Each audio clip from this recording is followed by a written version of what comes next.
Today is 15th October. It is said 15th October is the World Students' Day. 2 days back, when we got to know કે આજે World Students' Day છે, we went up to Gurudev and we asked him કે આપણે અહીંયા પણ students day છે તો એક વર્લ્ડ શિષ્યસ ડે સેલિબ્રેટ કરીએ તો? ત્યારે ગુરુદેવે અમને જવાબ આપ્યો, સ્ટુડન્ટ એટલે કે વિદ્યાર્થી અને શિષ્ય એટલે કે ડિસાઇપલ. તો સન્ડેના એટલે કે આજે વિદ્યાર્થી દિવસ હોવો જોઈએ ને, શિષ્ય દિવસ નહીં. એમ આઈ રાઈટ?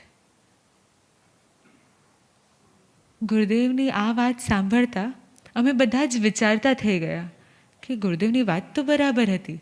સ્ટુડન્ટ એટલે તો વિદ્યાર્થી અને શિષ્ય એટલે એક ડિસાઇપલ.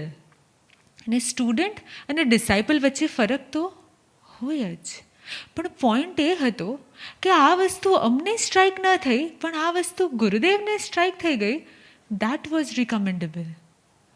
બિકોઝ ગુરુદેવ જનરલી એમ કહેતા હોય કે મને છે ને ઇંગ્લિશ બહુ વધારે ન આવડે.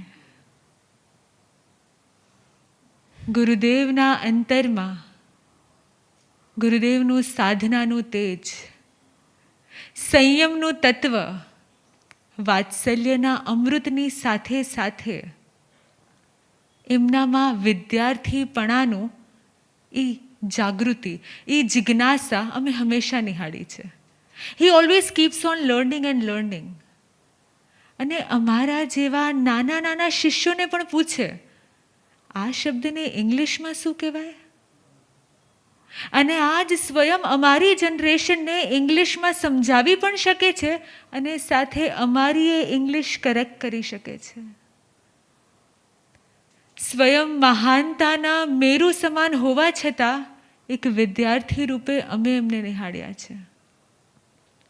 હા, કદાચ નાના એવા ભવ્યરાજ અને માન્યરાજના ગુરુ રૂપે જોયા છે અને સાથે સાથે કેટલીક વાર સ્વયં ભવ્યરાજ અને સ્વયં માન્યરાજના બાળ રૂપે એમને નિહાળ્યા છે. દરેક નાનામાં નાની વસ્તુને જાણવાની એક ઝંખના, દરેક નાનામાં નાની વસ્તુને શીખવાની તૈયારી જેનામાં હોય છે તે જ સાધનાના શિખર સુધી પહોંચી શકે છે. ઓલવેઝ રિમેમ્બર, નેસેસરી એ નથી કે તમને હરેક ક્ષેત્રનું બધું જ જ્ઞાન હોય, પણ નેસેસરી એ છે કે તમે જે પણ ક્ષેત્રમાં હો એ ક્ષેત્રમાં શીખવાની તૈયારી હોય, એક વિદ્યાર્થીપણું હોવું જોઈએ. પણ ભૂલ આપણાથી શું થઈ જાય છે? વન્સ ગુરુદેવ પાસે એક નાનકડો કિડ એમના ફાધર સાથે આવે છે અને ગુરુદેવ તેઓને પ્રેરણા આપે છે કે આપણે આપણું બધું જ કાર્ય છે ને પોતે કરવું જોઈએ, બીજા પાસે ન કરાવવું જોઈએ. તારી સ્કૂલ બેગ હોય ને તો પણ પોતે એની જગ્યાએ મૂકવાની. તારા શૂઝ હોય તો તારી શૂઝને શૂ રેકમાં પોતે મૂકવાના, મમ્મી પાસે નહીં કરાવવાનું. ક્ષમતા હોવા છતાં જે પોતાનું કાર્ય અન્ય પાસે કરાવે તેને ભવિષ્યમાં તે કાર્ય કરી શકે તેવી ક્ષમતા પ્રાપ્ત ન થાય. નેક્સ્ટ ડે અગેન તે બાળક અગેન ગુરુદેવ પાસે આવે છે પોતાના ફાધરની સાથે. હજી ગુરુદેવ કાંઈ પૂછે ન પૂછે તે પહેલાં જ તે બાળક ઉલ્લાસપૂર્વક નિખાલસતાથી ગુરુદેવને આવીને કહે છે, ગુરુદેવ તમે જેમ કીધું હતું ને, મેં મારી સ્કૂલ બેગ છે ને પોતે જ મૂકી, મેં મારી બોટલ પણ છે ને પોતે જ મૂકી. પણ ગુરુદેવ તમને એક વાત કહું, તમે ગઈકાલે જ્યારે સમજાવ્યું ત્યારે મેં અને પપ્પા બંનેવે સાંભળ્યું. મેં મારું એક પણ કામ મમ્મી પાસે ન કરાવ્યું, પણ પપ્પાએ પોતાનું બધું કામ મમ્મી પાસે કરાવ્યું. સમજવા જેવું છે, વિચારવા જેવું છે. કેટલાક ભાવિકો એવા હોય જે પોતાને તે બાળકની જેમ વિદ્યાર્થી માને અને એને એમ જ માને કે જે કહી રહ્યા છે ને મને જ કહી રહ્યા છે. અને કેટલાક ભાવિકો એવા હોય જે એમ માને એ કહી રહ્યા છે, પણ એ તો છે ને એમને કહી રહ્યા છે મને. એક હોય વિદ્યાર્થી રૂપ અને એક હોય વડીલ રૂપ. એક હોય વિદ્યાર્થી રૂપ અને એક હોય વડીલ રૂપ. Always there are two things. One is the act of listening and the other is the art of listening. પિતાએ પણ સાંભળ્યું, એને કહેવાય છે એક્ટ ઓફ લિસનિંગ. પણ બાળકે એક્ટ ઓફ લિસનિંગની સાથે સાથે આર્ટ ઓફ લિસનિંગ કર્યું. સાંભળવાની સાથે સમજ્યું પણ, સમજ્યા પછી શીખ્યું પણ અને ઇમ્પ્લિમેન્ટ પણ કર્યું. પ્રશ્ન અમારો એ છે, આપમાંથી વડીલ કેટલા છો અને આપમાંથી વિદ્યાર્થી કેટલા છો?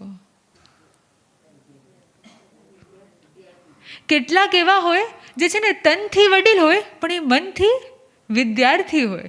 કેટલાક એવા હોય જે તનથી કદાચ વિદ્યાર્થી હોય પણ મનથી વડીલ હોય. કેટલાક એવા હોય તનથી એ વડીલ હોય અને મનથી એ વડીલ હોય. અને કેટલાક એવા હોય જે તનથી વિદ્યાર્થી અને મનથી એ વિદ્યાર્થી હોય. આપનો નંબર શેમાં છે? યાદ રાખજો, તનથી કદાચ વિદ્યાર્થી હો કે તનથી ભલે આપ વડીલ હો, પણ મનથી તો આપણે હંમેશાને માટે એક વિદ્યાર્થી બનીને જીવવું જોઈએ. કદાચ આ જગત આખું છે ને, આ જગત આખું કદાચ આપણને વડીલ બનવાની પ્રેરણા આપશે, પણ ધર્મ છે ને તે હંમેશા આપણને વિદ્યાર્થી તરફ બનવાની દિશા દેખાડશે. સાધનાના આ વિશ્વમાં, ગુરુના વિશ્વવિદ્યાલયમાં, સાધનાના આ વિશ્વમાં, ગુરુના વિશ્વવિદ્યાલયમાં જે વિદ્યાર્થી બનીને રહે છે તે જ આત્માની વિદ્વત્તાને પામી શકે છે. લાસ્ટ 4 યર્સથી કન્ટિન્યુઅસલી ગુરુદેવના પ્રવચન લાઈવમાં આવી રહ્યા છે. હજારો ભાવિકો ગુરુદેવના પ્રવચનનો તે લાભ લઈ રહ્યા છે. પણ અગર આજનું જ પ્રવચન આપણે જોઈએ તો મારા શબ્દો જે આપ સાંભળી રહ્યા છો, તો જે શબ્દ સરલામાળી સાંભળી રહ્યા છે ને, એ જ શબ્દ અમદાવાદ બેઠેલા રીટા દીદી પણ સાંભળી રહ્યા છે. અને એ જ શબ્દ એ જ ટાઈમ ઉપર અમેરિકામાં સોનલ દીદીને પણ સંભળાય છે ને. એક સરખું શ્રવણ આપમાંથી ઘણા બધા કરી રહ્યા છો, પણ શું આપણને ખબર છે કે એક સરખું શ્રવણ કરતાં પણ શ્રોતાની કેટેગરીઝ અલગ અલગ હોઈ શકે. ભગવાન મહાવીરે શ્રી નંદી સૂત્રમાં આપણા પર અનંત ઉપકાર કરીને એક રહસ્ય કીધું. ભગવાન મહાવીરે 14 ટાઈપ્સના શ્રોતાઓ કીધા છે, 14 કેટેગરીઝના શ્રોતાઓ કીધા છે. આપણે તે કેટેગરી સમજીએ એની પહેલાં દીદી આપ 1 મિનિટ આવશો આગળ? જી હા જી. અહીંયા છે ને એક ગ્લાસ ઓફ વોટર છે અને એક કન્ટેનરમાં એક સ્ટોન છે. આપને એક ગ્લાસ ઓફ વોટરને એ કન્ટેનરમાં પોર કરવાનું છે એના વે કે સ્ટોન વેટ થઈ જાય.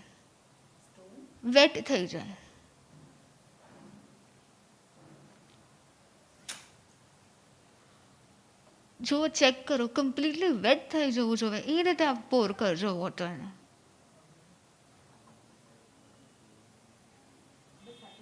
થઈ ગયું? You take the stone in your hand અને check. Keep the glass of water on the table and then just check. બધાને દેખાડો whether the stone is wet or not. Stone wet લાગે છે બધાને? ભીનો લાગે છે બધાને? હા, કદાચ દીદી you can keep the stone. કદાચ સ્ટોન બહારથી ભીનો હશે પણ અંદરથી, દીદી અંદરથી તે ભીનો છે કે નથી ભીનો? નથી. બહાર એટલું સોલિડ છે કે અંદર નથી જઈ શકતો. ભગવાન પણ એ જ કહે છે કે જેમ આ એક પથ્થર હતો, એમ શાલિગ્રામ જેવો ગોલ મટોલ પથ્થર પણ કેમ ન આવી જાય, અને એ પથ્થર ઉપર વરસાદ કેમ ન વરસી જાય. પુષ્પકરા વ્રત મેઘની જેમ વિચ ઇઝ નોન એઝ સૌથી મોટામાં મોટો મેઘ. 7 દિવસ સુધી કન્ટિન્યુઅસ ડે અને નાઇટ તે મેઘ વરસતો રહે. એવો વરસાદ કેમ ન વરસી જાય, પણ એક પથ્થરને ભીંજવી શકે? એક પથ્થરને ન ભીંજવી શકે. એમ કેટલાક શ્રોતાઓ એવા હોય છે કે સ્વયં એને ભગવાન આવીને સમજાવે, સ્વયં એને ભગવાન આવીને શીખડાવે કે આ કરવા જેવું છે અને આ કરવા જેવું નથી. પણ તે આત્મા કંઈ સમજી શકતું જ નથી. તેના અંતરમાંથી ક્યારેય સત્ય પ્રગટ જ નથી થતું હોતું. તો કેટલાક આત્માઓ તે પથ્થર સમાન હોય છે. સરલા માટે આપ આવશો છે ને,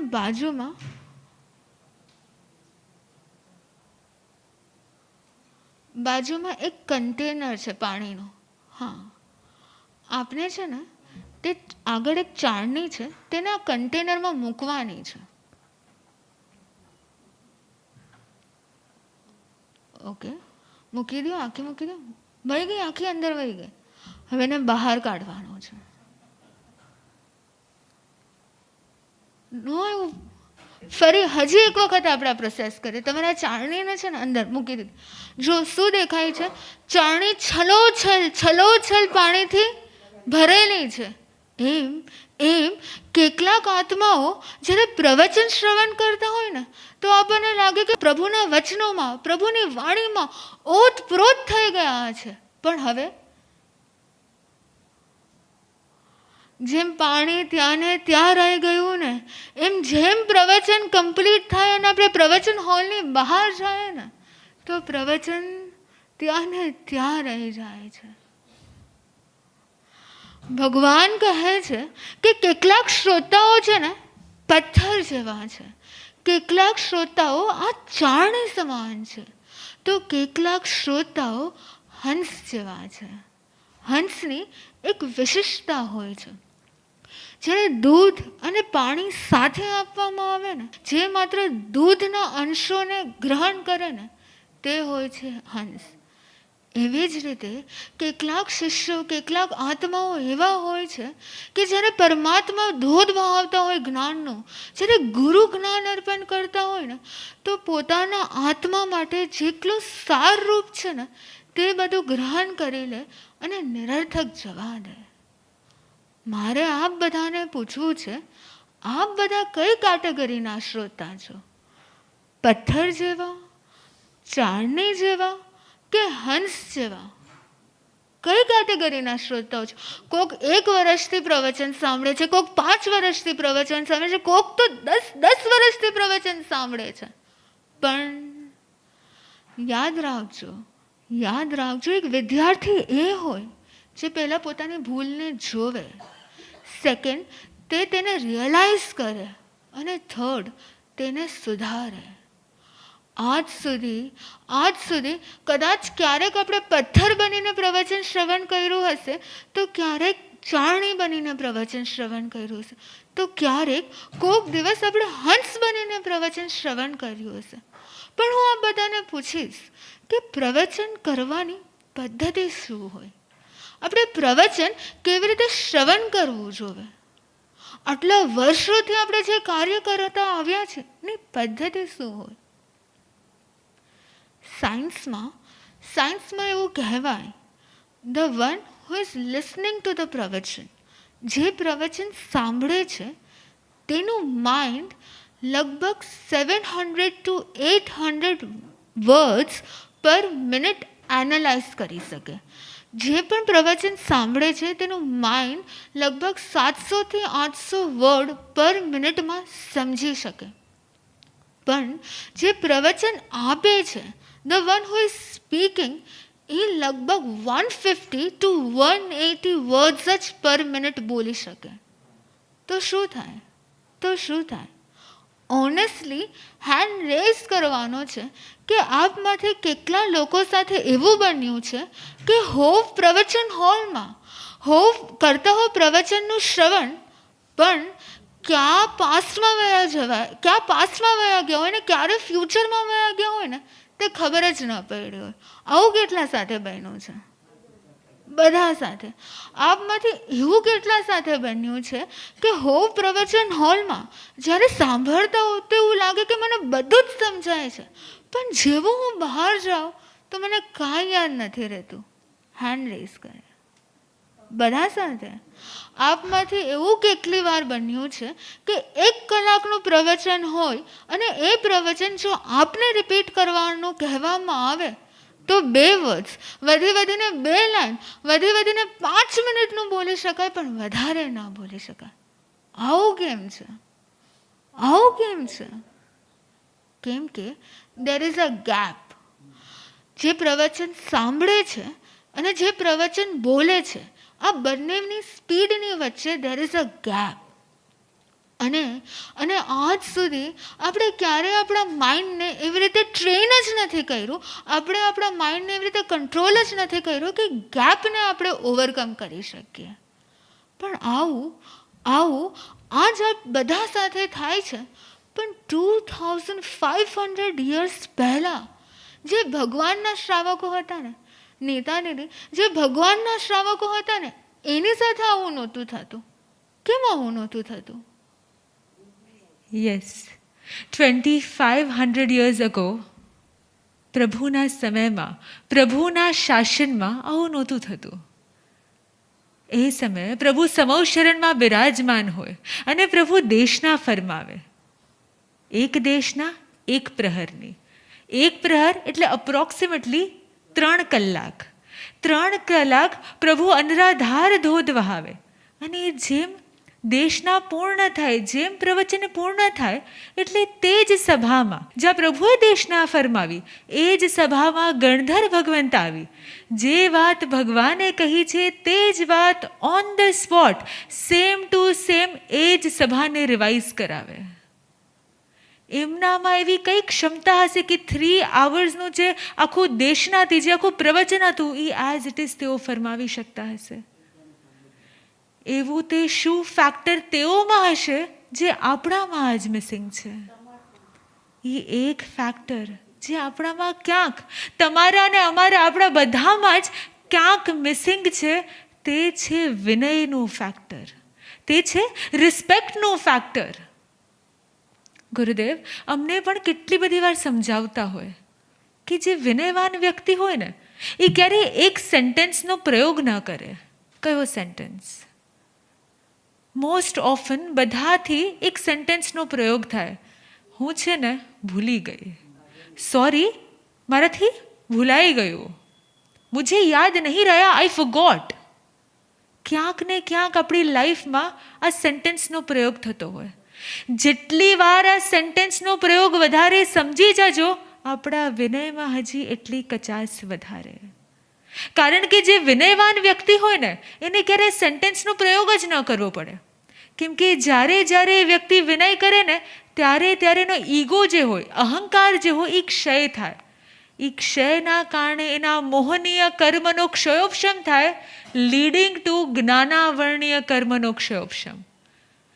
જે આત્માઓને જ્ઞાનાવર્ણીય કર્મનો ક્ષયોપશમ હોય, તેને ક્યારેય કાંઈ યાદ રાખવું ન પડે, યાદ રહી જતું હોય, એ ક્યારે ભૂલી ન જતા હોય. આવા વિનયના કયા કયા પોઈન્ટ્સ છે જે કદાચ આપણને ખબર નથી, કે ખબર છે પણ આપણે ફોલો નથી કરતા.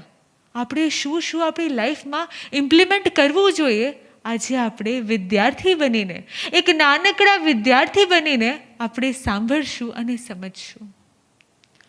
પ્રવચન હોલમાં પ્રવેશ કરતાં પહેલાં જ આપણે એક ડિસ્કનેક્ટની પ્રોસેસ કરવી જોઈએ. આઈઝને ક્લોઝ કરી ઓરા સ્નાન કરવું જોઈએ. પ્રવચનના હોલમાં પ્રવેશ કર્યા બાદ આપણે એક તો શાંત મનથી પ્રવેશ કરવો જોઈએ, અને પ્રવેશ કર્યા બાદ આપણે હાથ જોડીને, આઈઝ ક્લોઝ કરીને એક ચિંતન કરવું જોઈશે કે કેવા એવા આત્મકલ્યાણકારી વચનો હશે જે આજ હું શ્રવણ કરીશ, જે મારા આત્માને વધારે ને વધારે વિશુદ્ધ કરશે.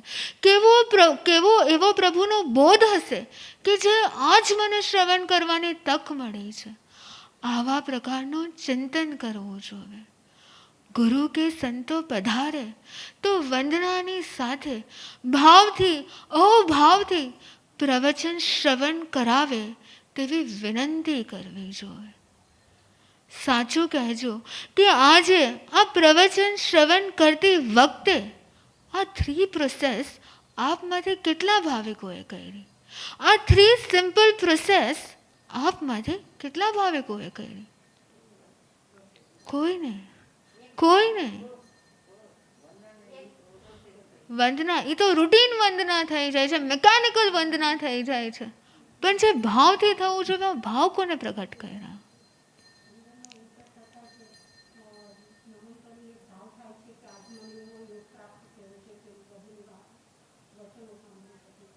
સરસ. જેમ પ્રવચન શ્રવણ પહેલાં આ વિનયની પ્રોસેસ છે, એમ ડ્યોરિંગ ધ પ્રવચન ઓલ્સો ભગવાને જણાવ્યું છે કે કયા કયા પ્રકારનો વિનય આપણે કરવો જોઈએ. એક શ્રોતાએ કઈ રીતે પ્રવચન શ્રવણ કરવું જોઈએ એ પણ ભગવાને બતાડ્યું છે. જ્યારે પ્રવચન શ્રવણ થતું હોય ત્યારે મુદ્રા શું હોવી જોઈએ? ભગવાને કહ્યું છે અંજલિકરણની મુદ્રામાં આપણે પ્રવચન શ્રવણ થવું જોઈએ. અંજલિકરણ એટલે બંને હાથને, જ્યારે જ્યારે પ્રવચન શ્રવણ થતું હોય બંને હાથ જોડાયેલા હોય. આના કારણે આપણા હાથમાંથી સતત નીકળતી જે એનર્જી છે તે બહાર ન જતા ઇન્ટરનલી જ ચેનલાઇઝ થઈ જાય, એકત્રિત થઈ જાય. અને આના કારણે પ્રવચન દરમિયાન કોઈ પણ અનનેસેસરી થોટ્સ આપણને ન આવે. ભગવાનની હરેક વાત આપણા માટે ખાલી વાત ન રહેતા હરેક સાયન્ટિફિક પ્રૂફ સાથે ભગવાને આપણને કહી દીધું છે. જ્યારે પ્રવચન શ્રવણ કરવાનું હોય ત્યારે ભગવાન કહે છે હથ સંજય, વાય સંજય, પાય સંજય, કે જે શ્રોતા હોય ને એને પોતાના 3 યોગને છે ને શાંત કરી દેવા જોઈએ, સંયમિત કરી દેવા જોઈએ. કદાચ તનને કંટ્રોલ કરવું ઇઝી, વચનને કરવું ઇઝી, પણ મનને? ભગવાન કહે છે મનને સાયલન્ટ પણ કરો અને મનને તમે એકાગ્ર પણ કરો. વન્સ ઇટ ગેટ સાયલેન્સ તો એકાગ્ર કરવું હજી ઇઝી થઈ જાય છે. સાયલન્ટ, અગર આ વર્ડને તમે ધ્યાનથી જોશો ને, સાયલન્ટ, SILENT, આ સાયલન્ટ વર્ડમાં જ છે ને લિસન વર્ડ છુપાયેલો છે. LISTEN, સાયલન્ટ વર્ડમાં લિસન વર્ડ સમાયેલો છે.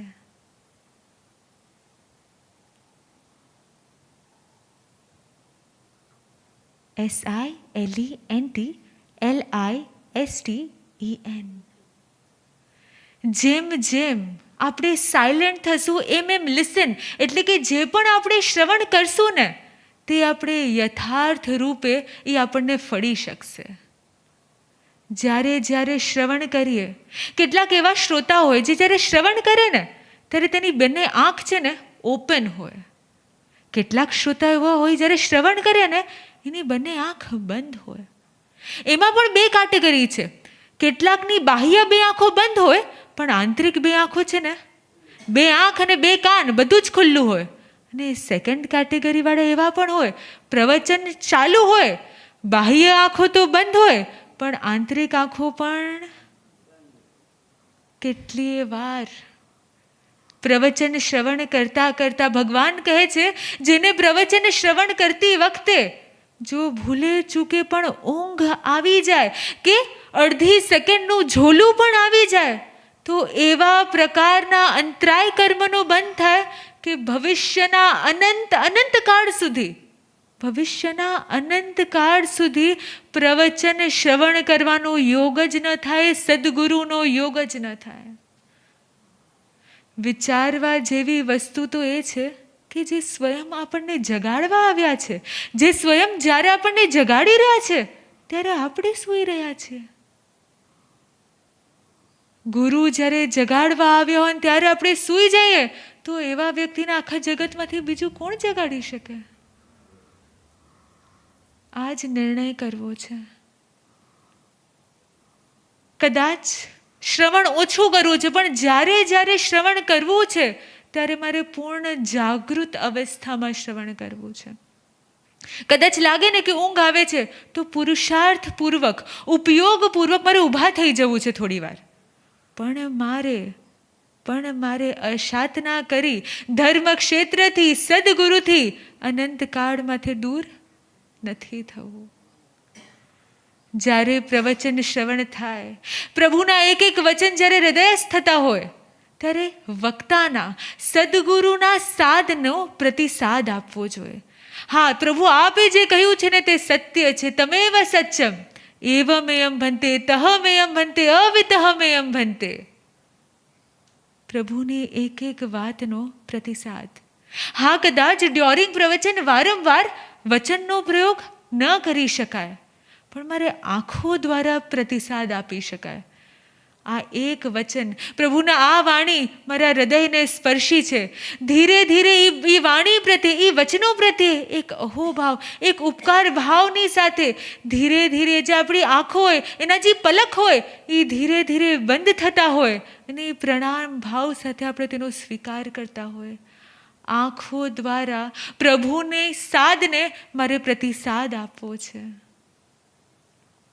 પ્રવચન જ્યારે પૂર્ણ થાય, અનંતકાળ પછી પ્રભુની આ વાણીનો સંયોગ કરાવવા માટે જે મને પ્રભુથી એકમેક કરાવે છે, મને વન સ્ટેપ અપ લઈ જાય છે, તેના પ્રત્યે ઉપકાર ભાવની અભિવ્યક્તિ એટલે કે વિનય પ્રતિપત્તિ હોવી જોઈએ. વારંવાર તેમને પૂણો વંદઈ, ભગવાને કીધું છે પૂણો વંદઈ, એટલે તેને વારંવાર વંદના થવી જોઈએ. કદાચ આ થોડા પોઈન્ટ્સ આપને સામાન્ય લાગતા હશે, પણ યાદ રાખજો, વિનય જ એક એવું તત્વ છે જે સામાન્યને શ્રેષ્ઠ બનાવી દે છે, અને જેનું લાઈવ એક્ઝામ્પલ આપણે સર્વ નિહાળી રહ્યા છે પૂજ્ય ગુરુદેવમાં. ગુરુદેવ જ્યારે પણ તપ સમ્રાટ ગુરુદેવ પાસે જતા ને, ગુરુદેવે 2 days બેક જ આ વસ્તુ આપણને ફરમાવી છે કે જ્યારે પણ ગુરુદેવ તપ સમ્રાટ ગુરુદેવ પાસે જતા, તે 9 monthsમાં એક પણ દિવસ એવો ન હતો કે એમના 3.5 કરોડ રોમરાય રોમાંચિત ન થઈ ગયા હોય. નિસંતિસિયા તેઓ હળવા પગલે તપ સમ્રાટ ગુરુદેવ પાસે જતા અને પૂર્ણ અહોભાવ સાથે તેઓ તપ સમ્રાટ ગુરુદેવના સાનિધ્યમાં રહેતા. યાદ રાખજો, જે શિષ્યમાં આવો વિનય પ્રગટ થઈ જાય ને, જે શ્રોતામાં આવો વિનય પ્રગટ થઈ જાય ને, ગુરુદેવને ક્યારેય એના ઉપર કૃપા વરસાવવા ન કહેવું પડે, પણ ગુરુ સ્વયં જ એના ઉપર કૃપા વરસાવી દેતા હોય છે. 2016 પરમધામ ચાતુર્માસમાં ગુરુદેવ બિરાજમાન હતા.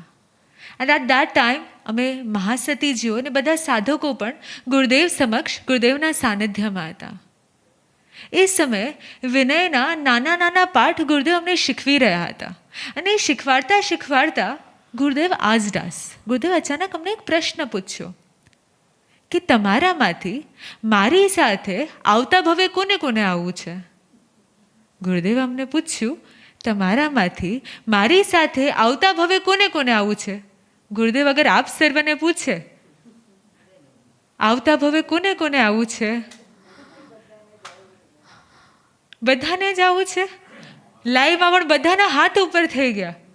સિમિલરલી અમારું પણ સેમ સ્ટેટ હતું. જેમ હજી ક્વેશ્ચન અમે સાંભળ્યો without even giving a second thought, અમારા બધાના જ હાથ છે ને ઉપર થઈ ગયા.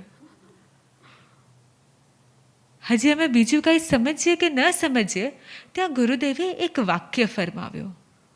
ગુરુદેવ સેડ, તમારામાંથી જે પણ વિનયવાન વ્યક્તિ હશે ને, એ મારી સાથે ક્યારેય આવતા ભવમાં નહીં આવે. ગુરુદેવ સેડ, તમારામાંથી જે વિનયવાન આત્મા હશે ને, એ મારી સાથે ક્યારેય આવતા ભવમાં નહીં આવે. અમે બધા જ શોક થઈ ગયા કે ગુરુદેવ આ શું ફરમાવી રહ્યા છે? આટલી વારથી, આટલા સમયથી ગુરુદેવ આપણને શીખવી રહ્યા છે કે વિનય કરવો જોઈએ, આમ વિનય હોય, આપણે વિનયવાન બનવાનું છે, અને કહી રહ્યા છે કે જે વિનયવાન હશે તે આવતા ભવમાં આવશે જ નહીં.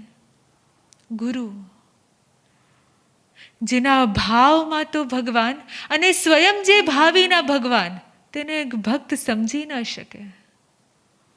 અમારી મૂંઝવણને જાણતા, અમારી મૂંઝવણને સમજતા ગુરુદેવ અમને સમાધાન આપતા કહ્યું, તમારામાંથી જે વિનયવાન હશે તે મારી સાથે ક્યારેય આવતા ભાવમાં નહીં આવે, પણ જે પરમ વિનયવાન હશે ને માત્ર તે જ મારી સાથે આવતા ભવે અને મોક્ષ સુધી સાથે આવી શકશે. લાગતી કદાચ છે ને બહુ નાની નાની વાતો, બહુ નાના નાના પોઈન્ટ્સ, પણ આ નાના નાના પોઈન્ટ્સ નહીં, પણ આપણા ભવિષ્યનું આ પ્લાનિંગ છે. પાપી હોય, પાપી અગર પાપ કરે છે, એ પાપને જોવે છે, છતાંય પાપ કન્ટિન્યુ કરે છે, તો તેને પાપી જ કહેવાશે, તેને પુણ્યવાન વ્યક્તિ નહીં કહેવાય. જે અવિનય કરે છે એવું વ્યક્તિ ખબર છે કે એ અવિનય કરે છે, છતાંય અવિનય કરવાનું કન્ટિન્યુ કરે છે, તેને વિનયવાન વ્યક્તિ તો કઈ રીતે કહી શકાશે? એવી જ રીતે ખબર છે કે આપણને વિનય કરવાનો છે, ખબર છે કે આપણે આવી રીતે પ્રવચન શ્રવણ કરવાનું છે, છતાં પણ આપણે પ્રવચન એવી રીતે શ્રવણ નથી કરતા, તો શું કહેવાય? આજે માત્ર ખબર છે એવું નહીં, પરંતુ ખાતરી આપો કે મારે વિનયવાન નથી બનવું, પરંતુ પરમ વિનયવાન બનવું છે.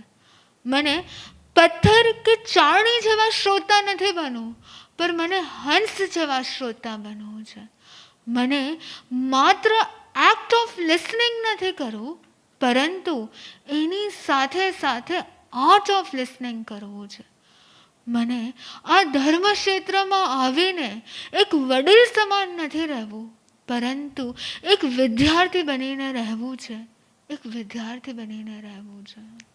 આજ આ વર્લ્ડ સ્ટુડન્ટ્સ ડેના દિવસે અમને આપણે ખાલી એટલું જ કહેવું છે કે કોઈ પણ એક સ્ટુડન્ટ હોય, કોઈ એક વિદ્યાર્થી હોય, એ જે પણ યુનિવર્સિટીમાં ભણતો હોય, તો એના મનમાં એક ઈચ્છા હોય, એક અભિલાષા હોય કે ક્યારે મારો કોર્સ પૂરો થાય, ક્યારે હું આ યુનિવર્સિટીમાંથી બહાર નીકળું અને હું મારા લાઈફમાં સક્સેસને અચીવ કરું.